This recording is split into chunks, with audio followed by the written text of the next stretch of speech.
monks and nuns have always spent most of their time working from home, since we live and work by and large in the same place with the same people, even if communities like mine at Downside Abbey in Somerset have also engaged in work outside the monastery. And so we've actually been asked at this time how our experiences as monks might help others in terms of social distancing that we're now experiencing. I think it's important, first of all, to think of social distancing rather as physical distancing, because actually a social life is important. We are social creatures. It's just that that now takes place in a different format. And of course, it's really important to remember that everyone is in the same boat. And so we need to stay in touch with friends or family. And today it's so easy, by phone, by social media, Skype and FaceTime, email. Maybe even this time we can make a special effort to write letters or send cards to people. When we go out for our exercise or to the supermarket for our shopping, wherever, perhaps we can remember to smile at people. A smile often makes everyone feel much better, even if, of course, we still have to maintain that physical distance. But routine is really important. Monastic life is full of different routines.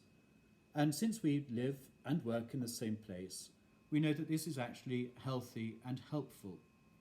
It might be tempting to stay in bed all morning if you have nothing particular to get up for, or so it seems.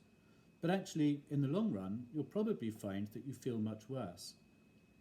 It's important to plan your day. Plan it so that you have things to do and to achieve. Maybe even planning your cleaning, shopping, work, recreation, and so on. And get the right amount of sleep at the right sorts of times. So we find as monks and nuns that we go to bed at normal times. We get up at a normal time. We eat at usual times, at regular times, because that routine, that regularity is actually important. And thinking of eating, if you're working from home, especially, well, if you normally have lunch or coffee with colleagues at particular times, then why not carry on doing that? You can do that by Skype and just sit and chat and have your break at the same time together to try and maintain that routine and that just sense of normality and contact with other people. There's a good chance that a lot of people have actually more time at the moment. And so we would advise you, I think, to use it well. Why not go back to reading?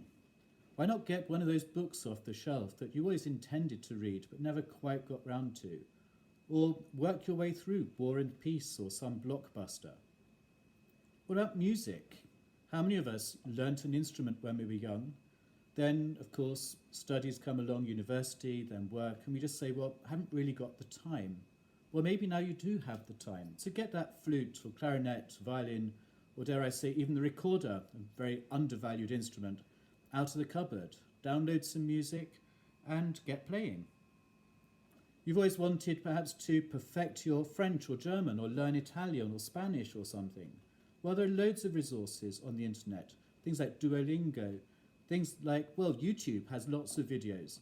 So use that time. Use that time well for languages, music, reading, and exercise and so on. But in everything, we need balance, we need moderation, which is a key feature of the rule of St. Benedict that we follow.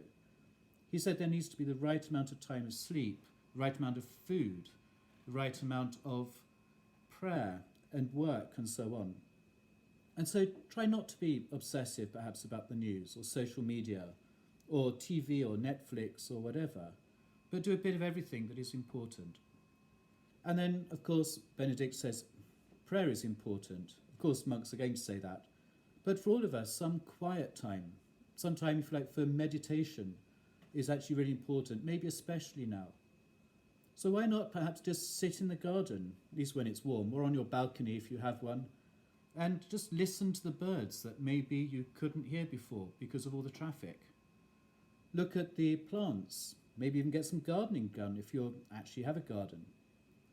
I think all of these are things that we can all do, which have helped monks and nuns throughout the ages to remain physically and mentally healthy, by and large. There are always going to be exceptions, of course. A regular life, a balanced life, is by and large a healthy life. and it's one that will enable us to live for a long time and also enable us to live in a healthy and balanced way.